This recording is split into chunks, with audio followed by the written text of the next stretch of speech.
Welcome back to Tamakoa Homestead, and today, if you look at what's on the back of the bakkie, we are moving back into homesteading mode. We're doing a switch from building mode and we're going back into self-sufficiency. We are going to be focusing on the fruit orchard. I haven't given the fruit orchard much attention and I'm just hoping everything is going to be okay. I did do a very quick inspection and there are some things that I'm a little bit concerned about, which I'm going to share with you now. Otherwise, I'm pretty impressed. The first thing that I want to show you, which is, it's a problem. It's a very big problem. I don't know how to solve this problem. I'm hoping one of you do. So if you do have any idea what I need to do, please drop me a comment below. And here's my problem.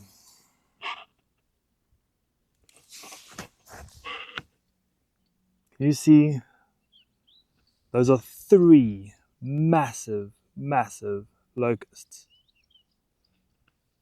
And I think they're eating my trees. Why I say that is, I'm going to take you down to a tree now. The almonds are blossoming, which is really cool.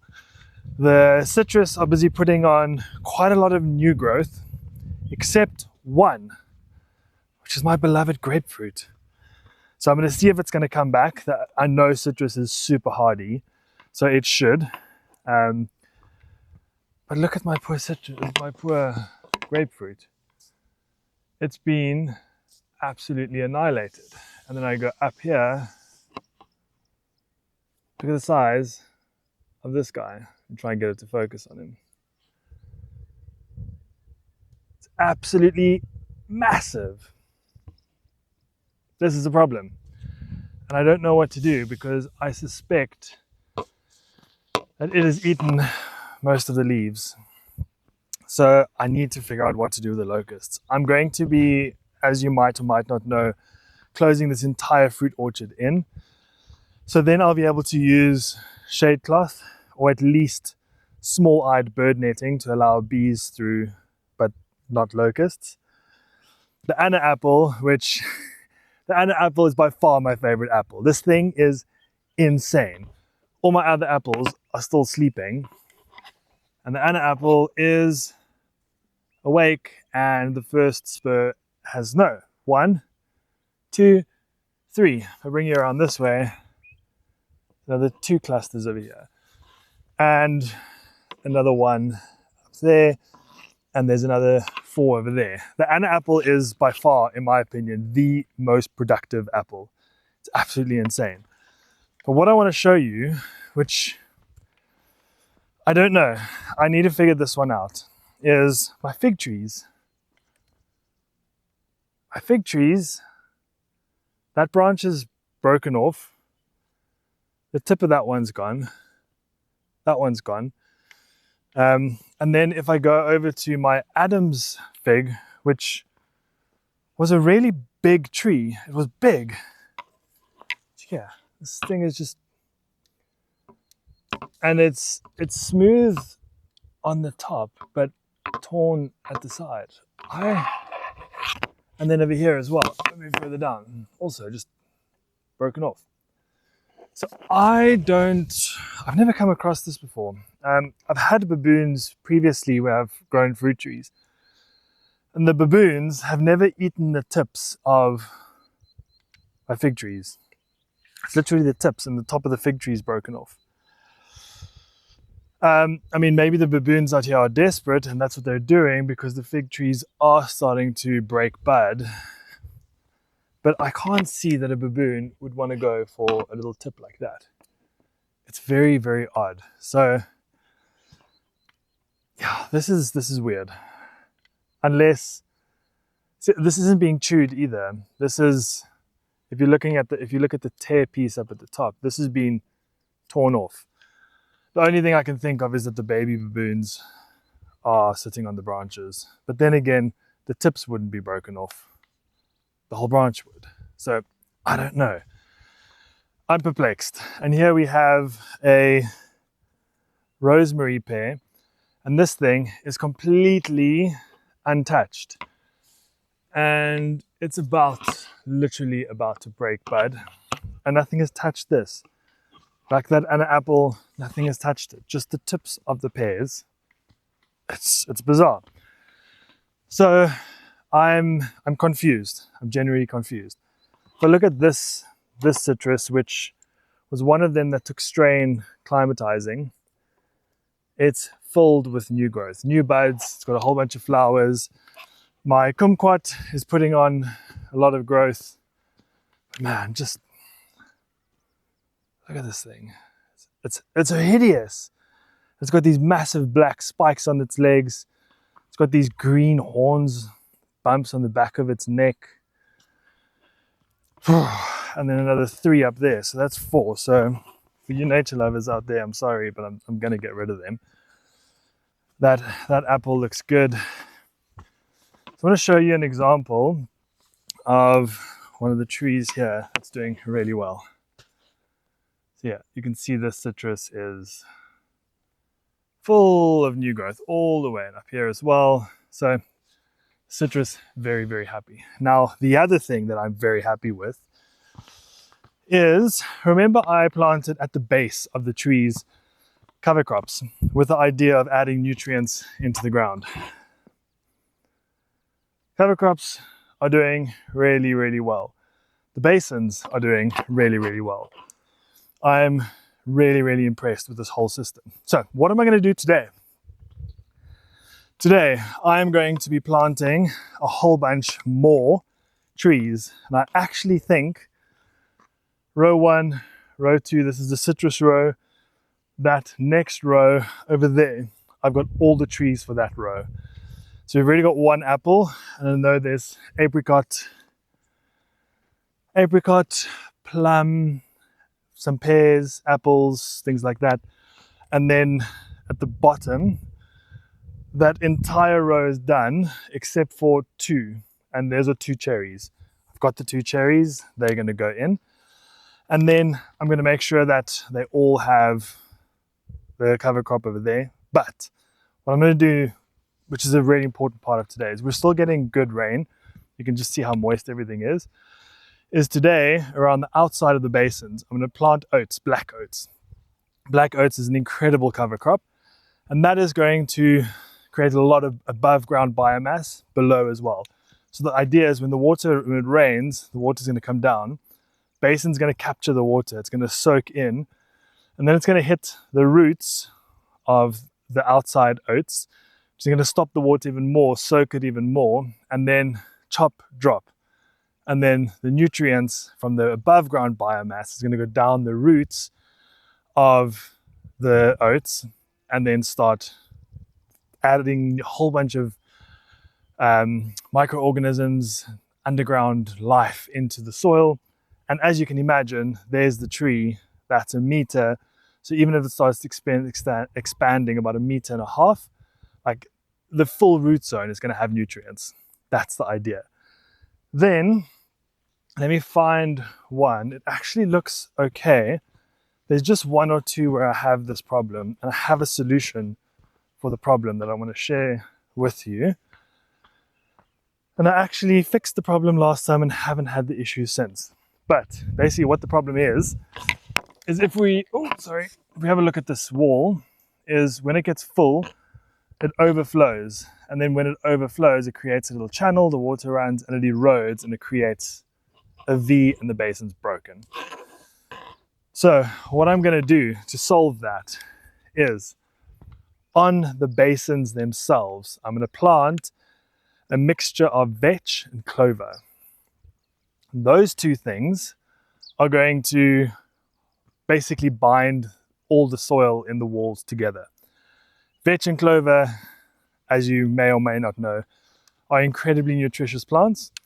Nitrogen fixers, so not only are they going to bind it, they're going to put down roots, they're going to collect atmospheric nitrogen, put it back into the soil. So we get a win-win situation where I never need to fertilize these trees. That's the whole concept of this garden, is it's self-sufficient, self-sustaining, no external inputs. But man, these things are a problem. So let's get planting. Got a few more plants. Let's get seeding. And I will see you in a little bit.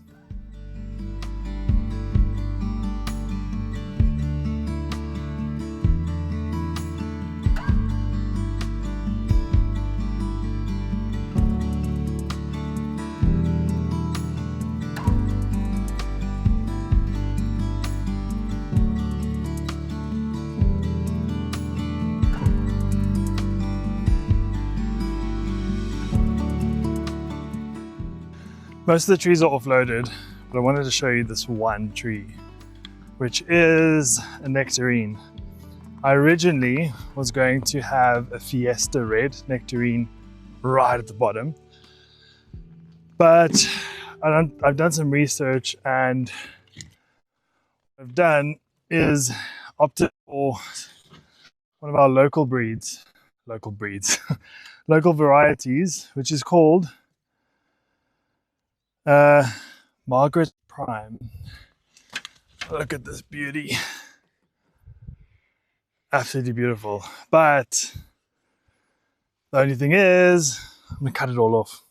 Why? All of it. I won't do that in today's video. And I'll explain to the kids why I'm doing this too. But this is a showstopper of a tree. Branches all the way down.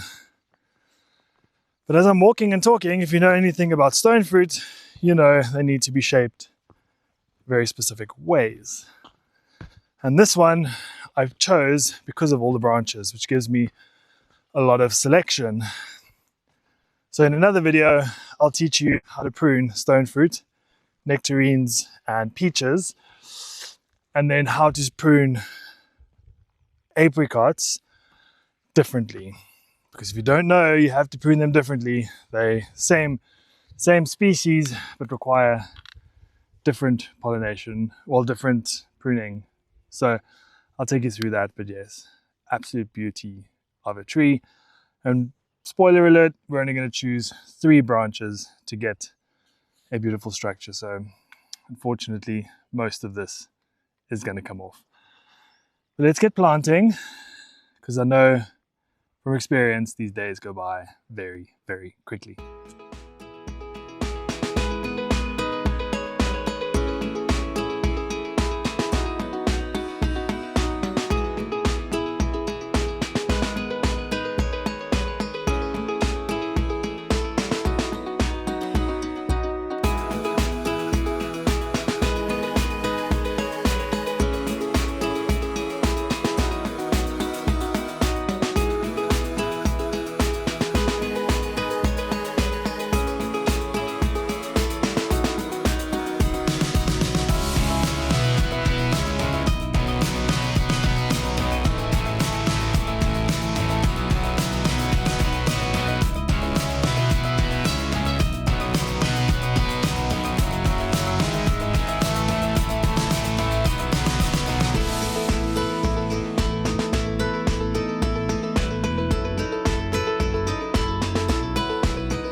Like this. Like this. Hold here. Okay. Like this. Okay.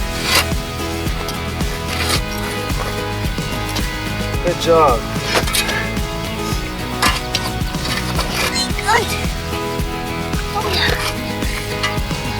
I did my finger.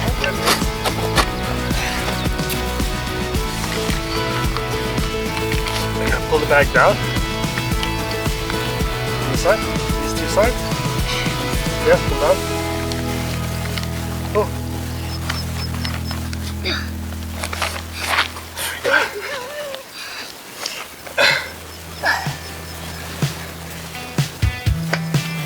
My favourite part is putting the sand. Okay. Careful with that mirror.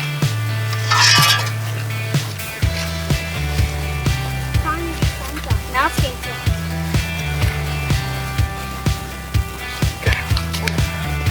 Back in. What's okay?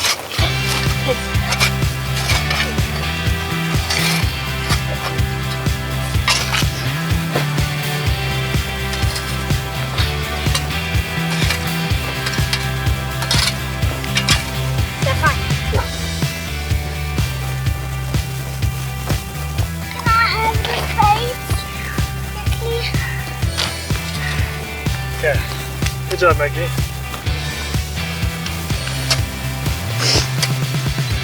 Wait.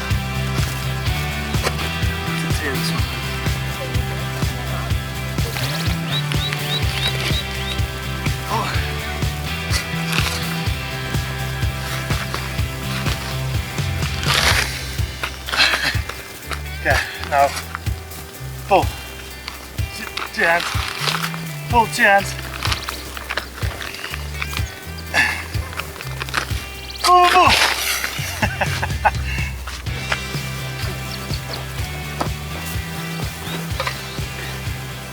Daddy, also I am now onto the last tree of the day, which is a blood orange. And quite a nice looking blood orange as well. Really nicely shaped. Lost some of its leaves in the transit, but they'll come back, no worries. So this last tree for today is number 25 out of 32. So top row done, some citrus in this row. This row is now completed, and I'm moving into the next one here, which is the one with the chomped up grapefruit, which will hopefully bounce back, and the blood orange is going right over here. So I still need quite a bit of citrus. I need 1, 2, 3, 4, 5, 6, 7, 8, 9, 10. Still need 10 citrus trees, so that's still quite a bit. Unfortunately, citrus doesn't come cheap. Then I think I left more of my cherries at home. It's always something, always leaving something. So I've got cherry number 1 in the ground, cherry number 2 is at home, that'll come next week, and then up at the top there I'm just missing, I don't know, I'm debating. What do you guys think? I've got 1 Anna apple, and then I've got a top red, and then I've planned to have a golden and delicious. And I know golden and delicious is the kind of master pollinator. But Anna apple is self-fertile, self-pollinating. You only need 1 of them. So do I go with 2 Anna apples, or do I go and get the golden and delicious and then have 1 Anna, 1 golden, and 1 top red? Sounds like it could be a good combination. But let me know what you think. A quick little piece of insight for you. You may have seen me planting where is it? Like a little stump over there and a little stump over there. That is, I just pruned it a little while back in the winter dormancy because the stone fruit's waking up, and I want really low cut trees so that I can start getting the vase shape as low as possible, so I can start getting as compact trees as possible. Yes, I'm going to have a 4-meter ceiling, but I don't want the trees to reach 4 meters. I'm never going to be able to harvest any of the fruit. Then this is a plum, and this gives you a really good idea of what I'm going for. So you see how low, there it is at the ground. Right here is the first fork. There's the second fork, and then you can start seeing how you can end up with like 16, 17 branches within reaching height, and that's what I'm going for. So that's also a plum and then an apricot, both of those low down so we can start getting below knee height splitting. Same with the cherries. Cherries, you go below knee height, cut, get your vase shape, let them grow out, come back, cut 30 centimeters above where they were in that growing season, and you just carry on doing that until you get a really good structure.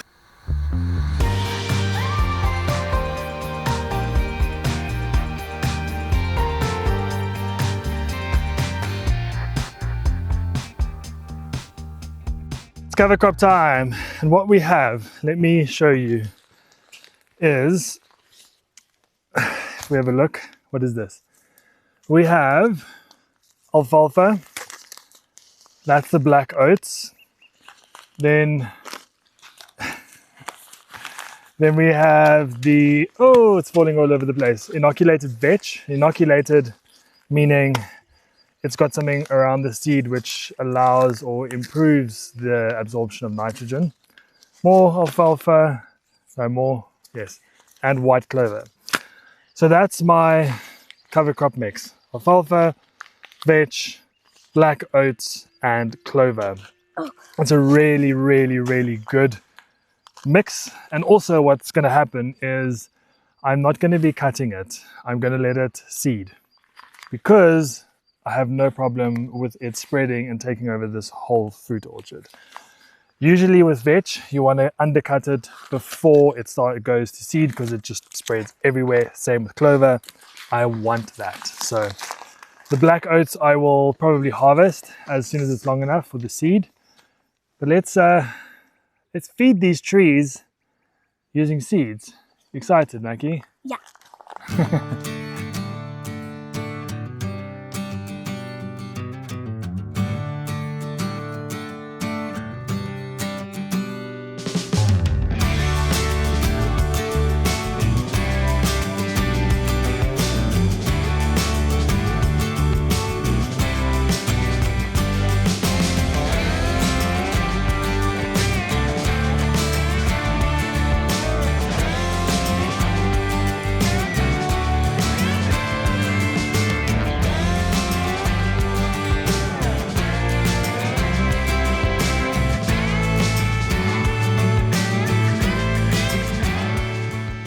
So I just want to talk you through what I'm doing. You'll see that's the half moon basin wall. Then you'll see there's a row, and then on top of the wall I've also put a row. The inside row over there, that's going to be the black oats. On the outside, that row, this one here, I'm going to put pure vetch. And on the wall over there, I'm putting clover and alfalfa. So you can see closest to the tree, really, really good nitrogen fixing, clover and alfalfa. Then a really big biomass wall behind the wall over here, directly behind it. And then behind that on the outside, the vetch. So the vetch is also then the nitrogen fixer. So as the tree grows from there, the roots go out, it's going to get the nitrogen fixing from these roots going down. Then the biomass, and as the roots potentially go out even further beyond the tree, there'll be a whole nitrogen fixing section over here. It's also right next to over there is where the grains are. So over the time, this will probably go into the grain field, all of that. But that's the concept. So you can see it's a multi-layered green manure cover cropping system that should, in addition to the cover crops at the base of the trees, provide a lot of nutrients for the trees. So I'm really happy with where we are now. I didn't take you through planting 9 different trees. There's only so much excitement you can get through watching someone plant trees. But if you've got any questions about trees, let me know. If you are keen, I have a second YouTube channel called My Sustainability Journey. I'll pop it in the link below. I've been doing growing and pruning videos for a very long time. There's quite a good following there. There's a really good bunch of tips and tricks on pruning, on planting, growing, all of that. So head over there if you want some more insights. But I will be doing a whole bunch of pruning videos on these so I can share some of my expertise with you. So let's get the last one in the ground and then probably need to call it a day. Time goes by so quickly out here. So thank you all for being so amazing. Thank you for your support, and I cannot wait to see even these 25 fruit trees come to life in the summer and just start filling up this space. Absolutely amazing. Oh, before I end off, thought I'd let you know how the grains are doing. it took a really long time to get going. I don't know if you can see in them over here, but this is the wheat. And the wheat is doing well.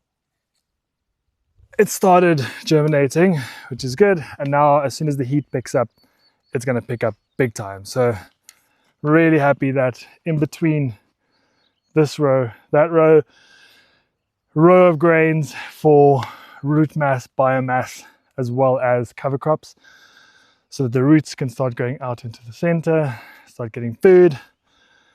Yeah, it's all going according to plan so far. So cover crop sown, trees planted. Let's see how this turns out. Thanks for following. Until next time, happy homesteading.